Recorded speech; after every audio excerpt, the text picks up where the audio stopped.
Hi, Varsha. Very, very happy to have you with us. Thank you so much for giving up your time. And your subject matter is of absolute utmost importance to all the loyalty professionals out there. So we're really excited to have you today. So thank you, and over to you. Cool. Thank you, Amanda. I appreciate the opportunity. It's a very interesting topic, and well, it's interesting to people who've been working in data for a long time, and it's nice to actually see a community growing around it. So what I'm sharing with you kind of starts with that first point around, why are we talking about all these legislations right now? You've got GDPR, you've got POPIA, and they seem to be these words that are just becoming more and more popular. And I guess the question is, what does it really mean for us? For people who are working with data, people who are working in the marketing space, people working in the loyalty space. If I have to really unpack GDPR and POPIA, and again, this is from a data perspective, not a legal perspective, it all comes down to what is good data management practices. And what does that really mean? It means understanding what data you're using, how you're using it, and where is that data. So if you needed to understand that I've got sensitive information, is it stored in the right way, in the right place, with the right controls? So if we take this further and go again, why are we doing this? Is it just something that's fluffy? Is it someone's thoughts? What's the whole point of this? Number one, before we get into the breaches and the impact on reputation, it starts out with just creating trust with your client. The fact that you actually take care of their information, that you understand what you're doing with it at any given point in time, that you're protecting it with the controls that's required to keep it safe is of critical importance. So that is the win in terms of the why we do it. But aside from the carrot component, there is a stick component. We have questioned in South Africa, will this become a real penalty for us? Looking globally, definitely it has impacted businesses. There have been financial penalties, and there has been imprisonment for up to 10 years for people who are responsible for this. Added to that, there's been the loss of consumer trust, and that is something which is significantly harder to get back from a client. And then the damage to brand reputation. Once the brand name is synonymous with a breach, it is really, really difficult to get a client to trust you and to go, why should I trust you with my data? You've lost the data previously. What does it mean for me in my relationship with you? So it's quite critical that we address these things. If I look at one of these examples, like the Zurich incident, that was over £2 million in breach costs. Now, if you consider our economy right now, if you consider where we are in COVID times, that is a ridiculous amount of money to be paying out there.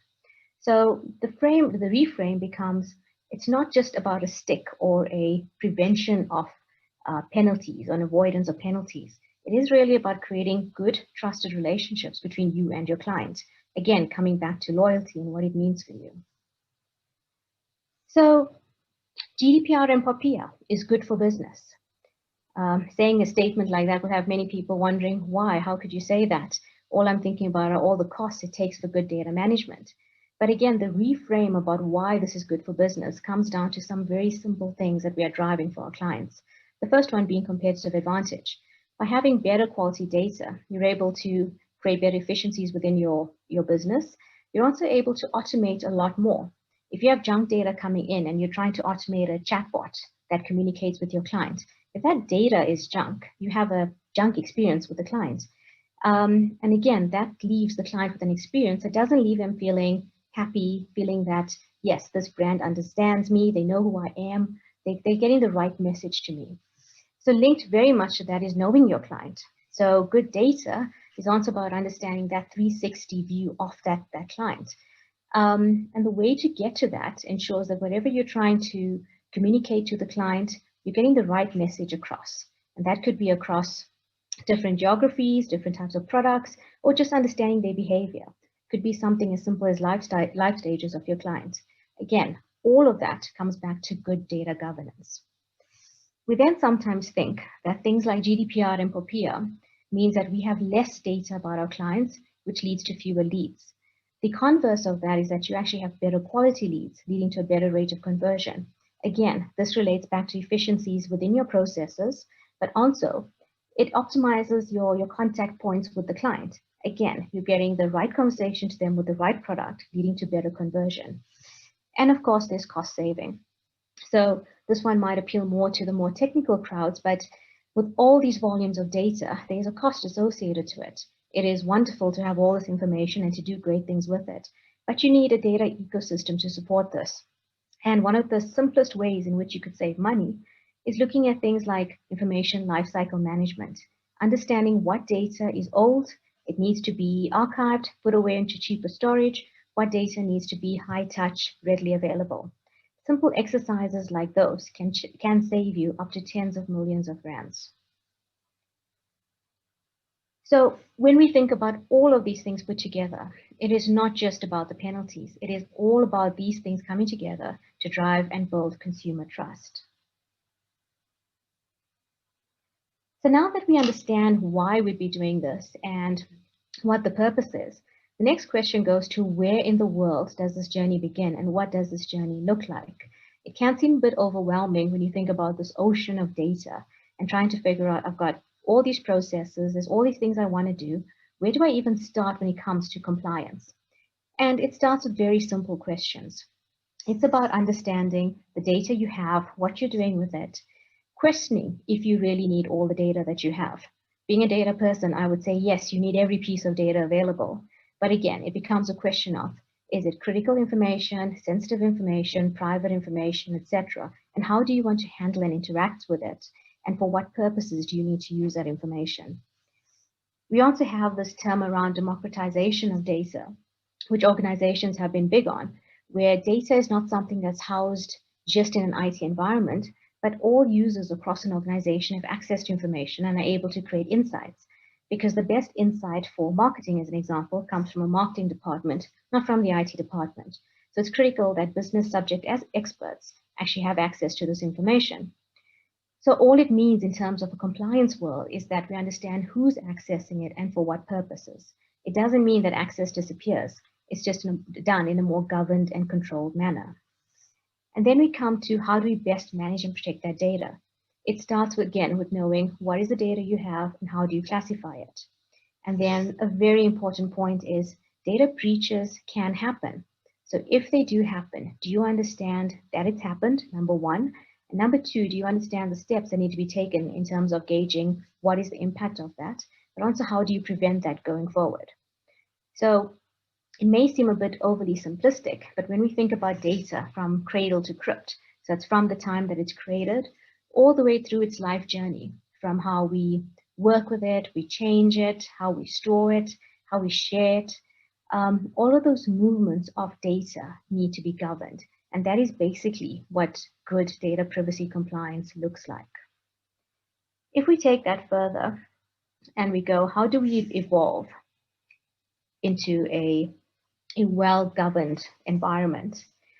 Again, there are so many things to look at across this data lifecycle. But if you had to start today and ask yourself, what are those first steps? The blocks in yellow are where I would recommend that you start immediately. Number one, it is about choice. There's an opt-in and opt-out component, especially when it comes to marketing types of activities. So it's critical that your clients have that ability to opt in and opt out in as easy and as simple a way as possible. The other part is around data classification. Knowing that you have the data, but understanding very clearly what is sensitive, what is high risk, what is confidential, all of those components are highly critical. That is quite an intensive piece of work, or it can be an intensive piece of work, but unfortunately, there's no fast way to fast track that. It comes down to understanding what is in your environment, but very much linked to it is education of staff. None of this is possible without the people who actually interact with data on a daily basis, understanding the impact of those interactions. You can put in the best technologies, the best processes, but if the staff don't understand exactly what they're doing and the impact of that, that's the easiest place for breaches to happen. Because there's always a workaround when it comes to technologies. So it's all about the people. And then most important as well is have a data breach policy in place. When that first breach happens, and we all pray it doesn't, the next best action you can do aside from prevention is to handle it as effectively as possible. And effectively means knowing that it's happened, knowing what was actually impacted by this. Was it customer records? How many records? And understanding the risk of that data being out there in the etherland, that is the internetscape. Once you have that information, your next incredibly important piece around a data breach is understanding of my clients impacted. Do I know how to contact them, how to make them aware of what information of theirs is out there, and to manage that relationship with them. So having a detailed data breach process, ensuring that everyone in your company understands it, and ensuring that your clients know it as well, so they feel a sense of comfort that should the worst happen, you have them, they will be in safe hands, and this can be managed. If you bring all of these things together, this can at least become the foundational pieces in terms of building your compliance roadmap. Some of it may seem simpler, but a lot of it is around knowledge sharing and getting people up to speed in terms of what this means. So when we think about data, I mean, we love data, right? I mean, it tells us everything we need to know. It gives us the best insights into the best products and helps us create everything that we want to. But the data, and there's this wonderful saying in the world of data that if you torture the data, it will tell you anything you want it to tell. Our job and our responsibility these days is not to torture the data, but to take care of it and to use it for its best purposes that has the best benefit for our clients. It's not just about us, it's about a community using a piece of data for the best of that community. And as long as we are responsible in our intent and that we are improving our processes, improving our experiences on a continuous basis, then yes, we can continue to use the data and make a difference in our clients' lives. Thank you, everyone. Thanks, Varsha. That was so insightful. I think this is probably one of the most scariest subjects for most of the loyalty professionals and CRM professionals. So you make it sound so simple and so logical. So that was what I really enjoyed when we met for the first time, when we did a webinar together. So thanks for taking everybody through that. I've got a few points, if I can, just to highlight. I think I loved your final statement around we mustn't torture the data. We actually need to nurture it. And I just think that's a wonderful way of just respecting it effectively.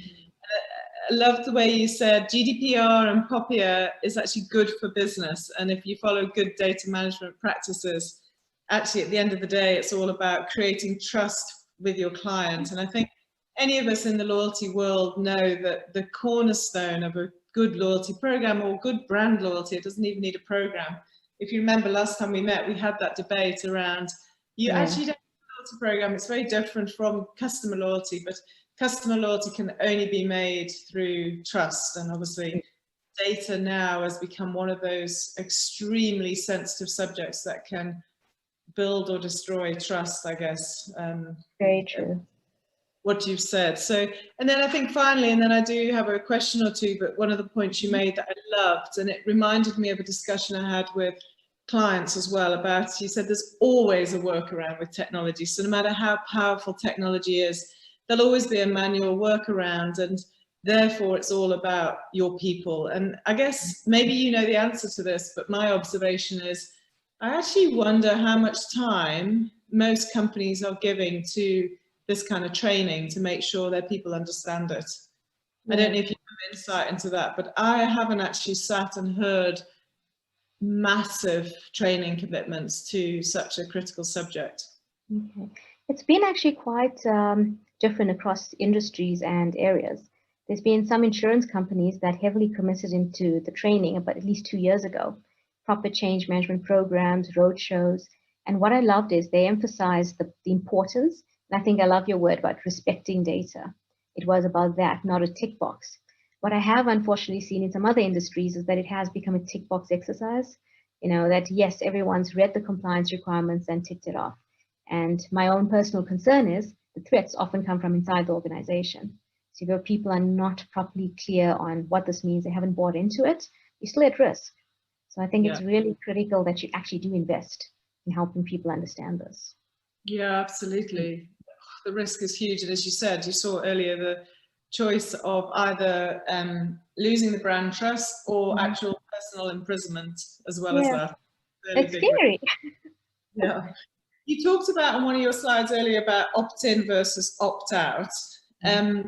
One of the big questions that we often discuss with our clients, and clients really have to get their heads around is what's the shift from previous sort of, it's okay, just we'll auto join you to this program, and then you have to opt out, the onus is on the client or on the customer, versus this requirement to opt in. Can you explain that big shift? Sure. I think previously, when you could just do it as an automatic, the person is subscribed until unsubscribed. As a company, you weren't under a lot of pressure to show value upfront there. You know, I mean, the value exchange could come later down the line. You could think about it later. And now you've actually got to think about it upfront and have a compelling value exchange for that client. They must want to see a difference. In a way, it's a good thing. It's our clients holding us accountable, and us, in a way, being accountable to the clients as well, knowing that we've committed to this. So we say operational efficiency, that it helps us understand the better product fittings for your family, because now we need a family unit view so we can give you the best thing for whatever life stage you're in. That shows more value, you know, as opposed to you're going to get a newsletter. It also talks to customizing an experience for a client. And I think we've been shifting along that route. But I think even with COVID, you've seen it. Everything's going online. So people are demanding a more customized experience of the world. So again, that's pushing back on the rest of us to say, well, cool, but see me as an individual. It's a market of one. I'm not just one of hundreds. So that could also be quite good and positive for us. Absolutely, I love that. It's actually true, isn't it? You make it, as I said, I think the beauty of how you explain this is you do simplify it. So you said in our previous world or our current world, until a person is subscribed until unsubscribed, and that's obviously something that we've all got to change our thinking around. What would you say are the basic minimum requirements a brand who is trusting their customer, or trying to build trust for their customer and trusting the data? Would you say the basic minimum requirements in terms of the data collection on initial sign up or initial relationship? It's a bit of both. If there's an existing trust, then your client will trust you enough to give you that information just at the sign-up phase. But data's value is in how up-to-date and accurate it is. So I think the companies that really succeed and do really well have current information of their client. So not just at uptake, but through every interaction, ensuring they've got the latest information. That's also a big part of compliance that we don't think about. You know, and we see it even in simple things like paying beneficiaries. You know, so if that information is not up to date, beneficiaries have changed, we haven't prompted interactions with the client. So I'd probably say it's both. And I think the client knowing that you care, they're still top of mind, it wasn't just a once-off, it also adds to building that relationship and keeping it going. Yeah, yeah. My last question, Varsha, if I can steal a little bit more of your time.